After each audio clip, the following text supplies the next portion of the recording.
On today's Locked On Thunder podcast, the Oklahoma City Thunder are 5-0 in the postseason. How can they stay perfect as SGA finishes second for MVP?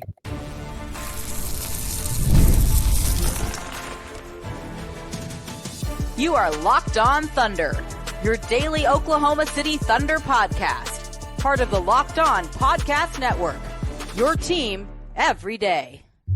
Let's get it going on the Locked On Thunder podcast on the Locked On Podcast Network, your team every day. I am your host, media member, and Inside the Thunder beat writer, Rylan Stiles. Follow me on Twitter at Rylan_Stiles. Follow the show on Twitter at LOThunderPod. On today's show, we're joined by Joel Lorenzi, beat writer for the Oklahoman, to talk about the Thunder's 5-0 postseason record, what we saw in Game 1, what adjustments each side could make in Game number 2, how the series is trending, and SGA's MVP finish. But today's show is brought to you by Monopoly Go. It's a fast-paced game as you team up with your friends or play against them to unlock some unique prizes and stickers for trading. It's a cool way to play the classic Monopoly game with a mobile twist. Go download Monopoly Go now for free on the Google Play Store or the App Store. Joel, how are you doing today? What's good, brother? Always good to be here with you. You know that.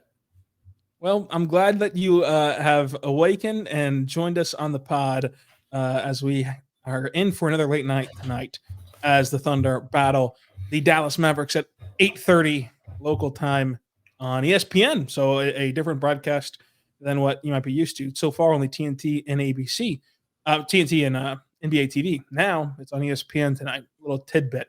But the biggest story of the off day, Joel, was that SGA finishes second in MVP voting, does edge out Luka Doncic, as that was a big storyline heading into the night, but he was thoroughly dominated by Nikola Jokic for Jokic's third MVP. Where do you think the voters went right and wrong in the voting results here? Yeah, I think the order was like expected. I thought that this was like it mirrored the conversation that a lot of us were having toward the end of the season, like post All-Star break, just how Jokic came out of the break, what they were doing.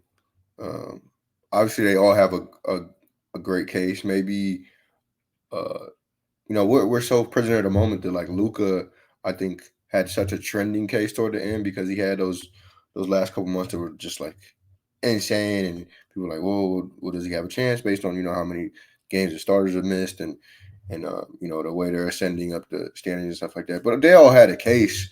But I thought like when you looked at the entire year, I thought the way it unfolded was what I expected. I do think the way Jokic ran away with it was a little surprising. I thought the first place votes for Shai, I mean, what did he have, 15? I thought it would be closer to like 30 or something. I don't know. To see only 15 and then to see somebody put him fifth on their ballot, I thought was crazy. But that was the only blemish I think I saw. Yeah, I think that the gap between Jokic and Shai this season is not as wide as the total votes say. I think that the four people who had Shai, three have him fourth, one had him fifth. I think those voters are just absolute clowns. I mean, there's no way that you can have Shai lower than 3 from this season.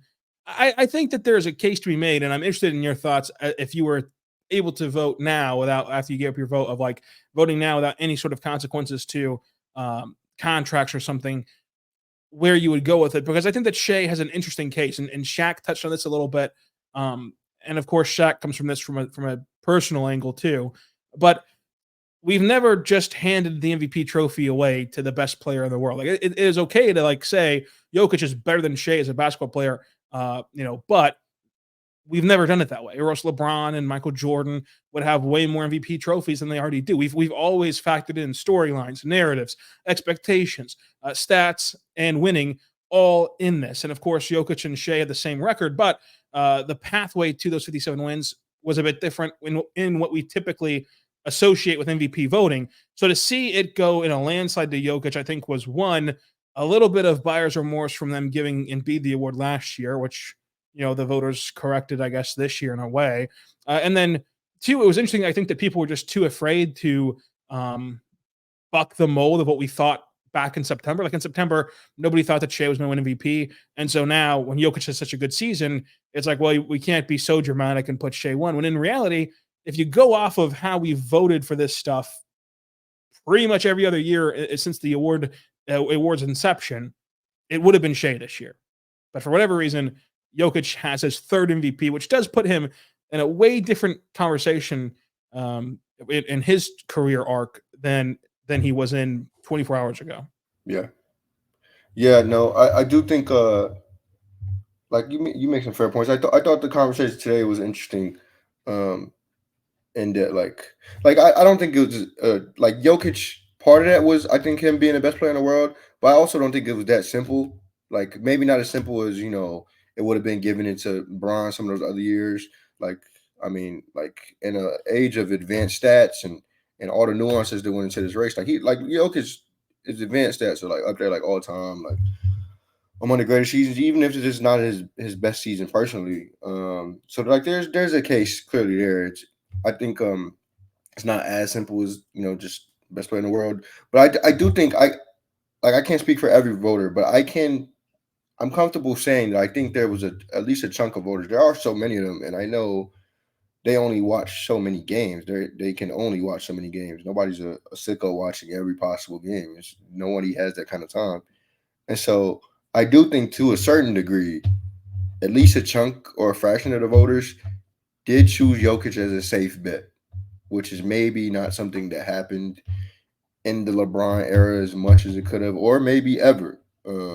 I just think that, and maybe Bron is getting, negative impact for this, but like the voter fatigue thing has really became a thing since him, and maybe that didn't benefit him. It didn't benefit him, but maybe pushing back on that is what's helped Jokic. Not to say he's undeserving, but I think the conversation acknowledging voters fatigue and that it shouldn't exist has maybe contributed to some of the overall view on the award and him and his chances. But I thought he was deserving. This race was just never that simple. There were just so many nuances to it. Like you're right, Shai, in another year would be the easy, surefire pick, and I thought he still had a great case. There were just so many nuances to this, and I thought it maybe, at least for a fraction of voters, it put them in a space where they had to make a safe pick, and Jokic felt like that. Yeah, I think that's a good point, as you're about to see the ballots released soon for all these awards and exactly who voted for what. And the four people who had Shai below 3 are going to catch a lot of fire publicly, as they should, frankly, for like just having a crazy vote. But you're never going to catch fire for like voting for Jokic ever. Yeah, and by the way, I should mention, like, I was approached about voting. I chose not to vote this year for personal reasons. I just want to put that out there for people who are maybe expecting to see me on there, or who expected to, like see my views out there on the awards. I really haven't put my award views out there, but I chose not to vote this year for a multitude of reasons. Yeah, and I think that I would have voted for Shai, just even independent of like covering him every day, but just based on the criteria that we've laid out for MVP historically, I think that Jokic is at that point where we acknowledge, like, just like we've acknowledged LeBron and Michael Jordan and Steph Curry and these other guys, we can acknowledge he's the best player, while also, spreading the love isn't the right way to put it, because Shai has earned an MVP case, but while also acknowledging that what Shai's done this season is far more valuable and impressive than what Jokic has, even though they've went out to identical records. But I think that safe is the perfect way to put it. Of those voters who put Jokic number one, the 79 voters, not a single one of them are going to catch any fire for Jokic, and they shouldn't, because you can vote for him safely and not have to defend your pick, not have to write these opinionated pieces and columns of fighting for your life. Whereas, like, you would have to justify picking Shai, Luka, Giannis over a guy like Jokic, as he's so dominant, especially as he finishes with the same record as Shai. But Shai brought a team to 57 wins that shouldn't have been there in terms of expectation level. Like, their Vegas over-under was 44. He beat Jokic head-to-head to get the number one overall seed and all that goes into it. So I think that Shai had a much bigger MVP case than what was laid out now historically. Like, historically, you're going to look back on this, and Shai only had 15 first place votes, and he really was blown out of the water, whatever it was, 826 votes to 600 votes, 600 points, I should say. But it was really closer than that. And that's the only disheartening part for me. I really don't blame anyone to give Jokic the award, but for it to be so wide of a gulf whenever you lose the context of this season years from now, I think that's the part that I struggle with. Yeah, and maybe this race and some of the points we're making, maybe this sets a precedent for the future. I mean, we saw what voter fatigue has done. Maybe, I don't even know what we're going to label this, but maybe this changes the future. I mean, and for what it's worth, I don't know how many. I mean, I imagine we'll be covering the league for some time. I don't know how many races we'll see that were this competitive. I mean, this is three guys that at different points in the season had a real case. Now, for how long each of them, there's no telling, but they all had a real case. And even you look at like 4 and 5, like Giannis played arguably like probably a top 2 season of his career. I mean, they had their own the Bucks or whatever. If you're looking at like team context, like it made it easier to knock him from those 3 cases. But like even like Tatum, the best player on the best team in basketball, which has been the criteria in previous years, probably didn't stand a chance. Brunson, who had his best season in his career, led the Knicks to a top whatever seed. He had a real case and still paled in comparison to those. So I don't know how many races we're going to even see that were so competitive that we had to really break it down to the nuances of every case and really have to do that. And I think that's why people lean. When we look back at history, so many people lean toward safety. Yeah, and that's the part too that I think plays into it. It can be silly, like you can be listening to this and say, "Who cares?" But like I think from a historical aspect of it, really those that watch this season, both fans and media and everyone else, it'll be now up to you to continue to put into context this race, because whenever you look back on it a decade from now or 2 decades from now, and you see that Jokic had 79 first place votes and the next best first place vote getter was 15, you're going to associate in 20 years that Jokic was just the far and away best option for MVP. He was the far and away number one. When that's not true. Like Shai had a legitimate case. Luka had a case. Like you mentioned, Luka's case was kind of in the latter stage of the season. Shai's was more consistent in the entire year long. But like this race was not 79-15. And that's a stupid thing to care about, because at the end of the day, either win the MVP or you don't. But it does not do it justice how close this was. And I think that a lot of that was just due to, like you said, the safety of the voters wanting to, maybe not catch the heat of making a pick. Although there's going to be some that are going to catch heat, like the Sabonis voter, like the Shai 5th place voter, and so on. But nonetheless, we'll talk about the playoff basketball now coming up. But first, I want to say right now, but your friends over at Yahoo Finance, Joel. You could use a trip to Yahoo Finance, Joel, I think, because, well, you're making bank over there, and Yahoo Finance can help you out. Because wouldn't it be great if you could see all your investments and retirement accounts all in one place? Well, Yahoo Finance, you can consolidate the views across multiple accounts into one hub with access to expert analysis that you can help tend to your entire portfolio with confidence. You can go there right now and check it out. For more than 25 years, Yahoo Finance has been the brand behind every great investor. Whether you're a seasoned pro investor or you're looking for some extra guidance, Yahoo Finance gives you all the tools and data that you need in one place. They are the number one finance destination, producing a holistic look at the financial news cycle, including breaking news, original editorial pieces, analyst ratings, independent research, customizable charts, and so much more. Security link to your brokerage accounts for a united view of your wealth, including the 401k and investing accounts that you have. A comprehensive perspective of what sets apart great investors is now at Yahoo Finance, and ensures the insight into your wealth in its entirety. With a community of over 900 million users each month, their real strength is helping you find ways to find financial success. So whether right now, for your comprehensive financial news and analysis, visit the brand behind every great investor, yahoofinance.com. It's your number one financial destination, yahoofinance.com. That's yahoofinance.com. We're back on the Lockdown Thunder podcast, on the Lockdown Podcast Network, your teams every day. Joined today by Joel Lorenzi of the Oklahoman. I'm Rylan Stiles. Follow me on Twitter at Rylan_Stiles. Follow Joel on Twitter at JXLorenzi with his pink hoodie on and his new Twitter profile. Joel, game one happened. You wrote a great gamer following game one. What are your thoughts after the Thunder get another dominant postseason win, and once again, they hold their opponent under 100 points? Yeah. I don't know how many games would look like that. I thought things swayed their way. Like, they did everything they could to make that as perfect a game as possible, and they were rewarded, I think. Like, things really swayed their way just with the shooting, just the shooting variance, the way it favored them in the second half. The effort plays, chasing down loose balls, long rebounds, that worked out in their favor. It felt like that stuff was just gravitating toward their hands. The low man stuff, just the rim defense, like they put in the effort and attention there, and it worked out in their favor. Like, so many things swayed their way that I don't know that it'll look like that every game, but they did enough of the things that I imagine Mark would like to see every game that usually would probably lead to like a 10-point win or whatever, but they just blew the doors off Dallas because everything just went so well.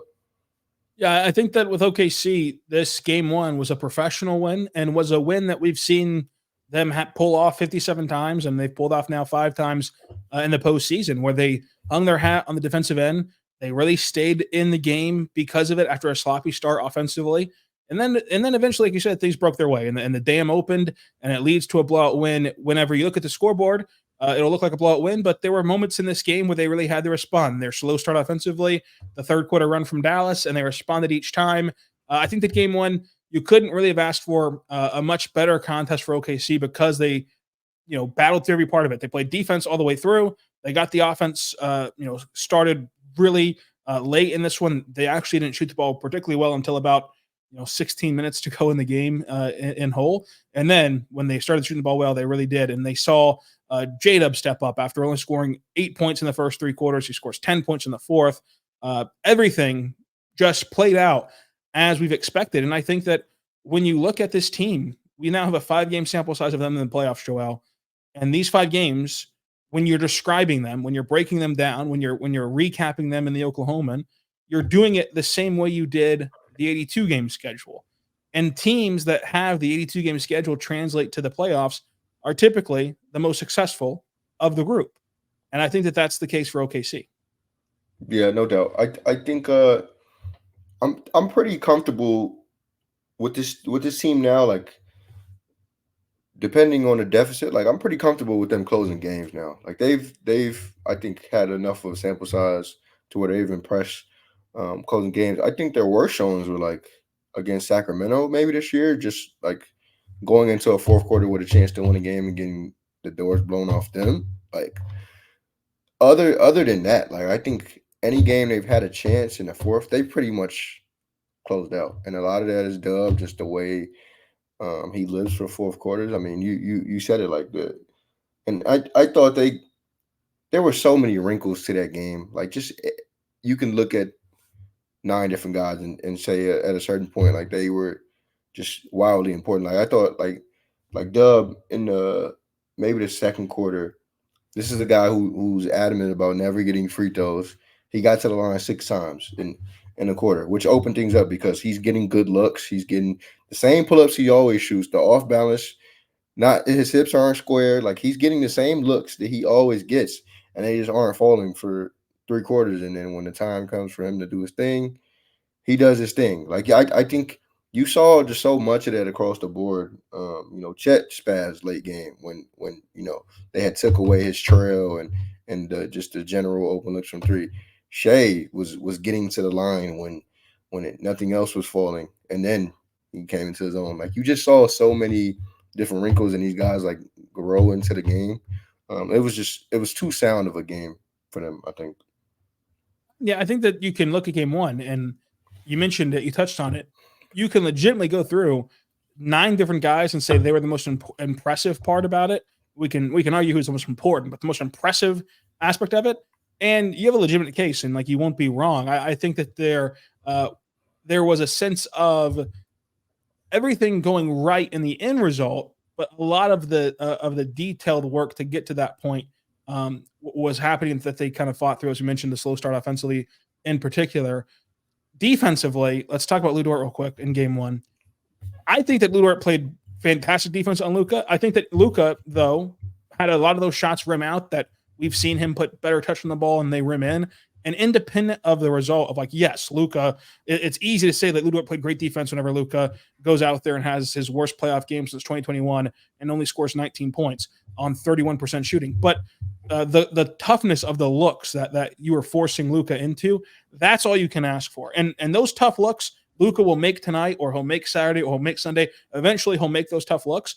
But that's what Mark and Lou talked about the whole week leading up to game one was the best you can ask for is just making life hard on Luka, and he's going to hit those shots, and you've got to tip your cap to him and move on. And I think that was the most important part. This was not like Luka missing shots because he has a bum knee, which he does, and which played a part into it, but he wasn't getting clean looks. And so if Lu Dort's going to make life tough on Luka, that's all you really hope for if you're OKC, and you just understand that, like, eventually those tough shots are going to fall.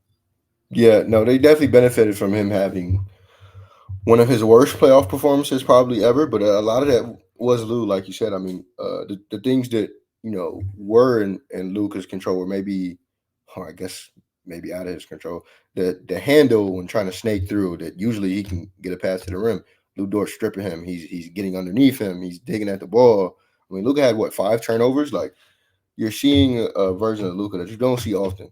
He's frustrated on the floor trying to get the balls that he's losing. Like that's Dort, right? And then, I mean, obviously, I think the bum knee that you mentioned is contributing to, obviously he has like a affinity for the step back, but like it feels like he's especially trying to. There's certain spots you can see that he would prefer that over anything else, over any type of creation. And I think some of that is just the exhausting limited space you get with Dort on you, like stuff like that, or like Dort not conceding the switch. Like like when and this rarely happened, but when Luka got the Chet switch, he's going to the step back, or like stuff like that. When he feels Dort is headed downhill and he's not, and he can finally get that stop go, like he's going for the step back. Like I think there were so many things in Dort's control that worked well. I mean, the door to chamber is like it's real, man. I mean, this is a top 3 player in the world we're talking about. Yeah, I mean, it's tough to balance the credit pie, right? Because Lou deserves a lot of the credit. Luka deserves a lot of the asterisks of, like, his knee right now is at a point, and he's admitted so, that like it's not going to get better. Like rest isn't going to help it. Nothing can help it. It's just going to suck, and he's going to have to tough it out. And the team doctor has told him as such. And he's clearly at a point where he cannot drive as effectively as he used to. He does not have as much lift on his jump shot as he does when he's fully healthy. And now you're just hoping, if you're the Mavericks, that his touch allows him to make tough shots. And it didn't happen for him on Tuesday. It can happen in any of these next few games. But part of that, healthy or not, is also Lou, and is also Lu Dort doing everything in his power. And I think that the most impressive part about Lu Dort is similar to this team's identity just in general, because they always are told that they're too young or too small. They also were told for Lu Dort that, like, oh, well, the Pelicans are setting very lazy screens, which they were setting terrible screens. He can't do that against Lively and Gafford. And he, to his credit, he kept going and kept fighting through screens and taking the contact to get over screens, to initiate illegal screens on both those guys and get critical fouls on them, and to stay home on Luka. And I think that the biggest question coming into the series was the Thunder's pick and roll defense. And through game one, and with a hurt Luka, it was a perfect test for them so far. Yeah, no doubt. And there are obviously holes in the pick and roll, which we'll talk about. There's some things you can't control against a mastermind like Kyrie, and somebody obviously even on a bum knee that's as creative and as skillful as Luka. But like generally, like, yeah, I do think they passed the test, and I thought they passed the test. Not even just like high up in the roll, like obviously like the action itself, but the surrounding, lingering impacts of the pick and roll, like we talked about, like the low man, like, dude. I mean, I can't remember a game this year where they got that many good rotations out of guys they probably shouldn't have at the rim. Like Wiggins had a lot of those plays. Gordon Hayward had a couple of those plays. Giddy had a couple of those plays. Gafford, yeah.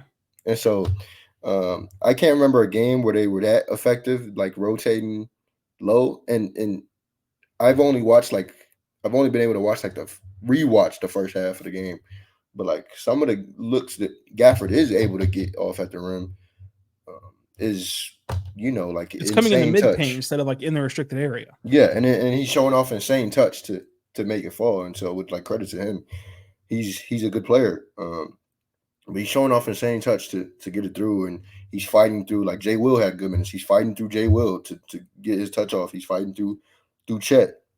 Like I just thought their defensive stand at the rim was great yesterday, and it's going to be important for the series, especially when like obviously we know this team gives up corner threes.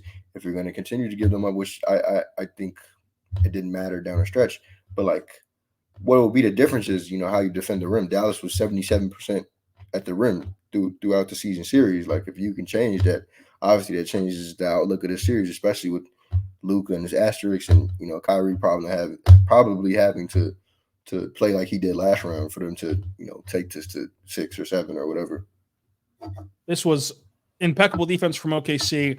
Jay Will had my second favorite defensive play, only outdone by Chet, who contested 3 shots in the semicircle on 1 possession by just staying down and not chasing blocks, which I love to see from a elite shot blocker. But Jay Will, like the show of the Luka pick and roll and then recovering all the way back with Gafford and forcing the miss, that was a heck of a play from him. And it's why all season long I've been pointing out how he's improved in the pick and roll, even as people throw tomatoes at me like Joel and call me a sicko for caring about Jay Will's pick and roll coverage. But this is why, because it pays off in the biggest moments. Maybe you can learn a thing or two, Joel. We'll try to learn the audience a thing or two about Game 2 adjustments coming up. But the first one's here right now. But your friends over at Monopoly Go. I beat Joel in Monopoly Go every single day as I'm a level 1,000 on the leaderboards because Monopoly Go is awesome. It's a classic twist. It's a mobile twist in the classic board game for Monopoly. You can play with friends, which I don't like to play with Joel. I like to beat them in time tournaments when you're working together to build each other's boards. The more you win together, the more awesome prizes that you can unlock. But you can also do my favorite thing, which is pull off bank heists of Joel and your friends on Monopoly Go. And you can go rob their board, destruct their progress, and really make their life hard on the game and climb past them on the leaderboard. But working together is fun too. There's always new timed events that you can do to help you win big with massive multipliers for every winning and rent frenzies, of course. So check out today and discover a fun new way to play Monopoly on Monopoly Go. Get off the bench and get in the game by downloading it for free on the Google Play Store or App Store. Game on at Monopoly Go. Maybe you, like me, can beat Joel. We're back on the Lockdown Thunder podcast. On the Lockdown Podcast Network, your teams every day. Joel, Game 2 tonight. Thunder up 1-0 in the series. Thunder have yet to lose a playoff game. They haven't lost in a long time, Joel. They have not lost with Shai in the lineup since Milwaukee. They are on a 10-game winning streak. I mean, everything is just going their way at this point. The next loss will absolutely have the fan base, I think, in shambles. It'll be the biggest loss to this point, too. But Game 2, what are some of the adjustments that the Dallas Mavericks can make to really find their footing in this series? Yeah. I don't know how much there is they can do with certain lineups. Like I thought when Isaiah Joe came into the game, changed everything. Obviously, the Thunder becomes one of the hardest teams to guard. Obviously, they have to keep Lively and Gafford out of foul trouble. Like those guys, obviously, are already limited in versatility with Kleber out the series. Like those fouls that they took, and obviously, like some of that is Dort, like we mentioned, the fouls that they got, a lot of them were silly, maybe preventable, and it literally changed the game. I mean, they already obviously that's their rim protection right there. In theory, like when those guys are available, playing whatever they can play, that's a revolving door of like lob threats, of roll threats, of rim protection. I mean, Gafford made some insane plays at the rim yesterday. I keep replaying the dub layup that he blocked. Like he made some insane plays, and so those guys being on the floor is obviously important. But that's credit to Shai too. Shai got his whistle yesterday. And other than that, I think maybe not concede the corner three as much. I think you probably got to put Kyrie more in high pick and roll, just because obviously Luka is going to be whatever version of him this is right now. I mean, you're going to get what you're going to get with him, but Kyrie has to, I think, play at a different level to for them to stand a chance. And the looks he did get in the high pick and roll, just getting to the middle of the floor, putting Chet in a tough position, because usually that's a good screen from Gafford or Lively. So, Dort or Dub is behind the play, because Dub's not the screen navigator that Dort is. He's behind the play. It's Kyrie and Chet, and then Chet's forced to come up high. Then you're betting on the low man. Usually, even still with Chet, who you want to bet on, even Chet's not usually enough to stop Kyrie's touch, the floater, the pull up, whatever. And then the rescreening at the elbow for Kyrie. Like, there's just so many scary things Kyrie can do. The ball has to be in Kyrie's hands a lot more, I think. I think that with Kyrie, you've seen in this iteration of the Mavericks that he likes to get going late after feeling out the game, after letting Luka, see where he's at. You saw it on Friday in Game 6 when he had 4 first half points and 28 second half points. He's just got to start from the word go, being a more dominant player on the ball. I think that Dallas also can just, no matter who they're putting on the ball, no matter what they're doing, need to play faster because whenever they're slowing the pace down so much in the half court, and at times they even starting their action to like 7 seconds, if you give this Thunder team time to settle in, get into their defensive shell, and then react to what you're doing, they're going to sap you. They're a top 5 defense in the league for a reason. They're young, they're fast, they're athletic, they're long. Like, they're going to be able to react to whatever you're doing. But whenever they start their action quickly, even artificially, like after a make, pushing the pace after a make, that is where they got some of their cleanest looks. And that plays into setting the ball screens higher. Like, the times that they set the ball screen at the timeline or very close to it, at either the sponsorship logo or at the Thunder midcourt logo, even when they set the ball screen that high, it obviously throws everything off because everyone's got to shade it a different way. The low man's got to come up higher, and it got them corner threes that didn't fall. But like we already said coming into the series, Joel, that like for the Mavericks to win, they're going to need corner 3-point shooting production from PJ Washington, from Josh Green, and whoever else they're going to put out there. So yeah, they didn't fall in Game 1. But those are great looks, and you just got to hope that they fall in Game 2 and 3 and 4 if you're Dallas. So I think that can be an aspect where it helps them. And part of it too is that their big men, Lively and Gafford, did a good job of recognizing when to screen, and their guards again just slow played it. Like there was multiple times where Lively and Gafford, of course, would screen Lu Dort in the backcourt, get Lu Dort out of the play for a moment, and if Kyrie would just go ahead and push and go to a spot and nail a shot, and of course Luka too. They would have had the numbers advantage, and they would have created a great look with Luka in the backcourt still getting caught up on the big man. But instead, they get the initial screen, they get past the timeline, and they reset. And now you've given Lu Dort a chance to get back into play, and you've just ruined any advantage you just created. So playing faster in general has to happen. How much did they slow down because they kept turning the ball over? That is a question that you have to ask yourself too. But I think that the end result is, it feels good right now if you're a Thunder fan. You've yet to give up 100 points. You've won 5 straight postseason games. This is a very, very, very familiar spot for Dallas. Jason Kidd has never won a Game 1 in his head coaching career in Dallas. They've been blown out many a times in the playoffs, only to ultimately win the series. They're going to have an adjustment. They're going to play better. How the Thunder rely on that 0-0 mentality tonight will be huge. Yeah, and going back to the high ball screen angle, like, that's the one thing we're not seeing change with Luka. He's still making the crazy skip pass, hook passes, like the next pass, whatever opens up out of that, like, he's making the read. And that's the one thing that always, I think, puts fear into the defenses with him on bum knee in a wheelchair, like whatever, it doesn't matter. He's going to make the read.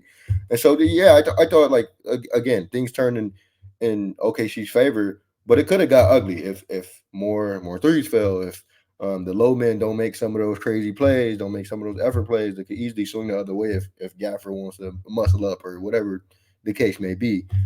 That could easily that's a big swing in the series, whatever way that goes. Yeah, I think that the Mavericks deciding to play faster will be huge. Now, there's only been one game. I picked Thunder in 7 prior to this series. Your pick was Thunder in 7. Thunder in 7. Mavericks got a blowout loss. They put in Jaden Hardy and then waved the white flag, which was a little interesting to me. I think that, again, the Mavericks are used to getting blown in the playoffs. They know when to call it quits. But in a game of runs, and you have Kyrie and you have Luka on paper, waving the white flag that early was a little interesting. And could it have been because of Luka's knee? Maybe. But ultimately, the odds say that they would have lost anyway, so it doesn't really matter. But nonetheless, Thunder get a blowout winning game one. Has your vibe at all changed for this series, or are you still just, hey, we knew coming in that the Mavericks are prone to blowouts one way or the other? I think I might be.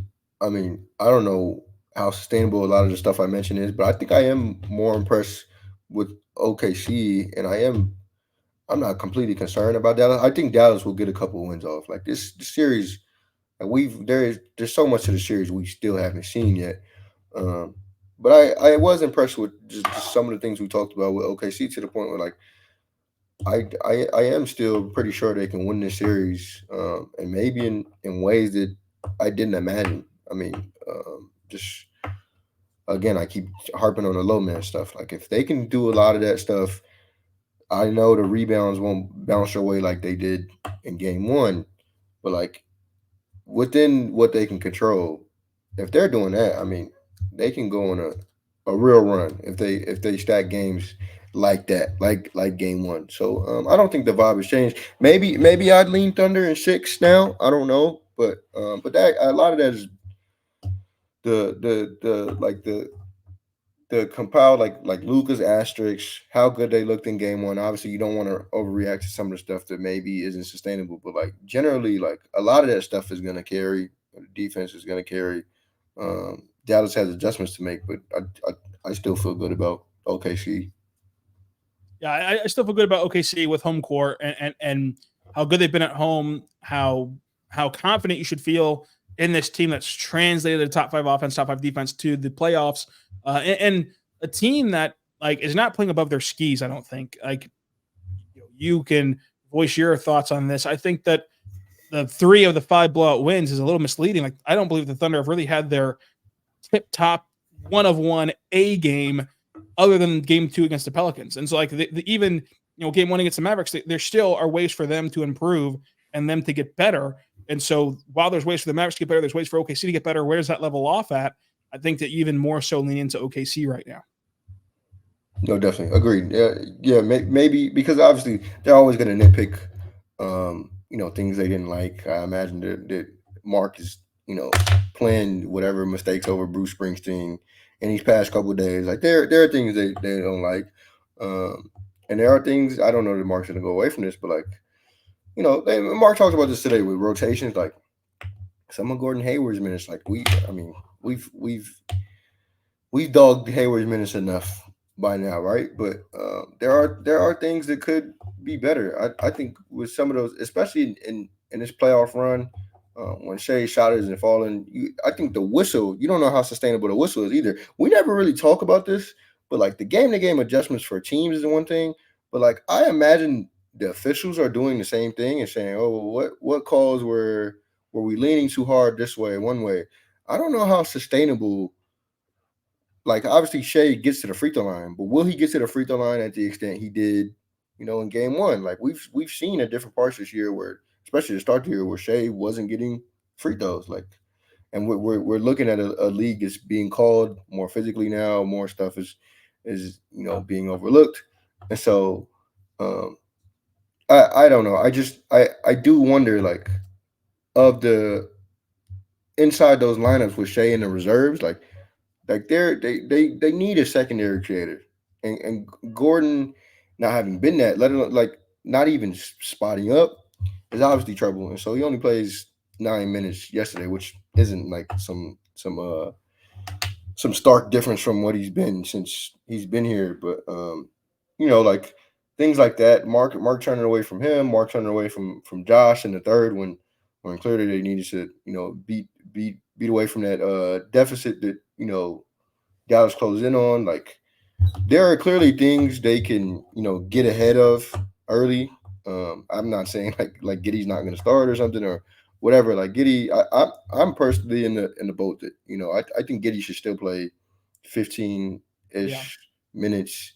You get a feel for the game. I think early on with Luka on him, Luka's not even moving a lot of the time. Like, that's not really hurting. I thought they really started to shrink the floor in the third, but like stuff like that, obviously we'd be nitpicking. They would be nitpicking.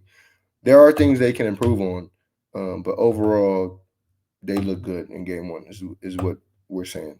Yeah, I'm out on the Gordon Hayward minutes. I think that I'm fine with like throwing him out there the first time in every game and seeing if like, is this the night that he remembers how to play basketball, like that he's always been. Like the most frustrating part about Gordon Hayward is that he's played a good team defense and he's played the small ball defense role well. The thing he's not doing is the thing that he's done his whole life, and that's score the basketball, look competent offensively. So like that's got to be the most frustrating part internally as it is externally with Gordon Hayward. I think that I was excited to hear Mark talk about today at practice of like he's talked to Kenrich and like he's going to need Kenrich eventually in this series probably. I think that reading between the lines, like Kenrich's minutes should take away from Hayward's minutes, because when you look at it, Kenrich provides better small ball defense than Hayward, and he's a actual corner shooting threat, shooting over 40% in the corners. And he's a guy who's not afraid to mix it up on anything and rebounding on defense or shooting the ball when he's open.